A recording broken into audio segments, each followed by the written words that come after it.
First and foremost, really wonderful to have you all here. Thank you so much for joining us. Really interesting topic, this one. Now, Paul, I wanted to start off with you, because your work very much focuses on population trends and political and those social implications.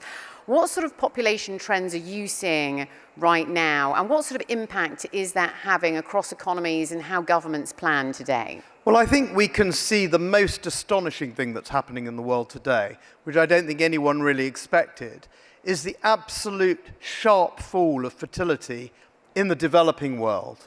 The data's not great from Africa. There are parts of Africa where this is happening. But particularly in Latin America, in the poorer parts of East Asia, already it's happened long ago in the wealthier parts, this is the most astonishing thing. Now, when that happens, the impact on government is not immediate. So they're building a problem in for the future, but that's the big demographic change that's happening. In terms of government challenge, I think it's the countries that have already been through this, that have already baked in low fertility and have aging populations. And I think those are the countries that are now having problems with their workforces. As we've heard, we can't expect AI and robots to do it all. And I also think they're having problems with their budgets. As older populations require more and more support and spend, there are fewer and fewer younger people to pay the taxes, and for now, the bond markets are holding the thing up. But for how long? That perfectly leads me to Nicholas in terms of tax, because you very much deliver actionable insight for governments and companies to succeed in these different complex global environments. So as fewer people are paying into the system and more people need support, what sort of are those tough choices that governments are being forced to make around taxes, about pensions, about healthcare and things like that? Yeah, so for the younger world versus the older world, for the older world, North America, Europe, Northeast Asia, Australasia, the problem is that population growth now has turned in such a direction, actually, their tax base is falling. So the people who are aged, say, 20 to 64 or 20 to 2069, that's increasing, falling, and it becomes a double problem, because on the one hand, there's less revenue coming in, and on the other hand, there are more mouths to feed. So one of the problems that governments have is particularly around healthcare spending. I really hope the professor is right that that technology is going to solve all these healthcare problems, because if you look at the forecasts out to 2040, particularly for European countries, it's a massive increase in health spending, and the policy challenge for governments is, can we really pivot from towards cheaper prevention from very costly cures? Really interesting. Now, moving over to Carol for a moment. Your work is a little bit different here, because your work centers on rebuilding and strengthening indigenous communities, and economies, by the way.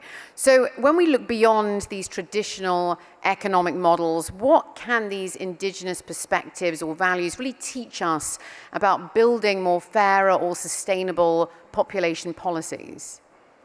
Yes, absolutely. First, I wanted to pay deep, deep respect to this place called Dubai. The teachings, the lineages, and the transfer across generations that had allowed this place and the responsibility of this place, and for us to be able to gather here right now, would come from a population or a demographic that represents indigeneity in a way that reflects that naturally what is transferred across our way of moving in this world is the natural ability to relate to each other, to our responsibility, and to understand that governance itself means that the implications of our decisions reflect 7 generations ahead. And in that in itself, our ability to shape institutions, our ability to look at how we create sense of belonging and responsibility, that is the outcome of being able to create order, to create structure, and to create a beautiful, powerful, elegant future. Is there anything in particular we can sort of learn from the UAE here then? From here in the UAE? This concept of indigenomics is about modern indigenous economic design. It's about being able to live in the testament of what is being inherited to us as people, and carrying that responsibility, that understanding in this concept of economics. understanding clearly of what is measured and what is not measured, and looking at the power of land, looking at the power of resources, looking at the power of people as economic agents in that.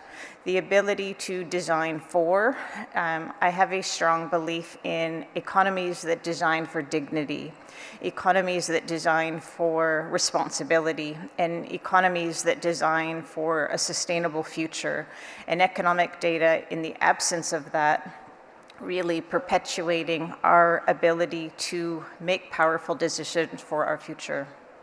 So back to Nicholas very quickly. So given these new population realities that we mentioned, how does sort of education systems, immigration systems, and labor markets, what do they need to sort of change, do you think, essentially, to keep these economies working and going? And what do you think is the number one priority? Number one priority, I'm not quite sure. But also on education, you could retool it, because if you're having fewer children but longer living adults that will need actually to reskill during their lives, you need to really reallocate the resources that you're putting into education. On immigration, as our previous speaker said, that is a huge challenge. Getting the politics aligned with the economics is going to be really, really difficult there. And on labour force, I think it speaks to education, but I think another question is actually around whether you can put into effect effective fertility policies. So there are some cases here that have done it. Now, you can't really push the fertility rate back up, but you can push it up a little and it takes the edge off it. Hungary is an interesting example. Bulgaria is a really interesting example. Japan and Korea tried and have so far not succeeded, despite throwing a wall of cash at the problem. I could talk about this for half an hour, but let me get to the sort of the baseline. The easiest thing for governments is to work with what people want rather than what against people want. So there is actually in many countries a gap between the number of children that women want to have and the number of children that they actually have. And it helps if you have a holistic approach to this. So it's not just a case of putting money on the table, it's making sure that childcare is right, making sure that career choice is right, you've got flexible working, parental leave, it's the whole social infrastructure around it that actually allows people to make the choices that they want to make. Now, if you compare Bulgaria and Hungary, the interesting thing is the Bulgarians spend less, and actually it looks at the moment like their results might be slightly better. Interesting. Paul, do you agree with that holistic approach? And do you think that governments can really influence how many people children can have? Or is it more sort of realistic to accept these demographic shifts and sort of, focus and adapt to those instead? Can they influence that? Well, I think this is one of the greatest crises facing humanity, and I don't think governments can abnegate their responsibility. So I would even go beyond what Nicholas has said. It's not only holistic in terms of childcare, tax policies, and welfare. It even goes to how do we create a pronatal culture? And it might sound sinister for governments to be affecting the culture, but they do. No one thought there was a problem with governments trying to get fertility rates down. Why should they not try to get fertility rates up? Just to give you an example, in the UK, the school sex education is all about avoiding teenage pregnancy, although our teenage pregnancy rates are plummeted. It's not about explaining to young women and young men what their natural lives are in terms of potential parenthood, how long they can have children, and thinking about modeling their lives around that. I had the great honor 2 days ago to have lunch with Prince Edward, and I was telling him that if you think about the UK's post-war baby boom, it's what I call the Charles and Edward baby booms. The peak years were when Her Majesty had her first child and her last child, 48 and 64. So we can have influencers making a difference. The late Her Majesty, Queen Elizabeth II, might not have thought of herself as an influencer, but of course she was enormously. So I don't think governments can abnegate responsibility. I think there's a huge amount that business can do. I mean, just for example, why are our offices full of gyms and not nurseries? When you think about how many days someone has to come into the office, why not vary it, depending on whether you've got the responsibility of young children? Grandparents can do a lot. I could tell you all about that and speak for 2 hours about the subject.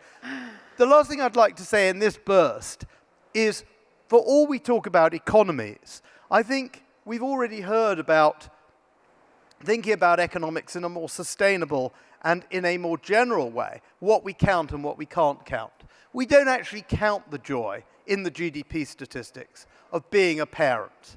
And I think we need to reconsider what our societies and our economies are for. I could go on forever about the economic requirements to have a young workforce. But more important than that is, as you said, Nicholas, people want children. How can we ensure that they have the joy and pleasure of having them? Certainly speaking from my personal perspective, and I'm sure many in the room would agree with me, the greatest adventure in life you'll ever set out on. I completely agree. That definitely deserved a round of applause. Carol, back over to you. If governments were really serious about resilience, what would it genuinely look like to sort of co-design these populations or labour or economic policies in line with Indigenous communities? And what sort of tends to really get in the way to sort of push that to scale? Thank you. I think that the concept of governing Indigenous communities versus self-determination and self-actualization, the perspective that I look at from Indigenomics is how have and who has been counted out of the economy. In the establishment of a World Indigenous Economic Forum, to be able to create the foundation of that for a population that reflects the responsibility to life and economics that upholds life at the center, to do that in alignment with AI, to actually look at intelligence that's earth-based, nature-based, and has life at the center itself. I think that it isn't about governing necessarily from that perspective as we would understand it across democratic functions, but governing according to bringing forth our responsibilities and what is possible in economics and what the future requires of an economy. Thank you so much. We've still got a bit of time left. I wanted to sort of focus on the next generation and the influence of the next generation, because I suppose it is that sort of that segment of society that's going to mark as much change as possible in our sort of lives. So what can we do in terms of influence? What can government do that's sort of more subtle, as you mentioned, instead of laying down the law? Is there anything else that they can do? I think partly just education and empowerment to make them more flexible. We're looking at a situation which is increasingly volatile, but not hopeless, right? So I think it's around that. Resilient societies are ones where the population is educated, the legal structures are there in order to enable them to adjust. There are decent welfare nets, but there's also a fairly strong work ethic. If I can go back to, that's a sentiment I suspect Paul would share.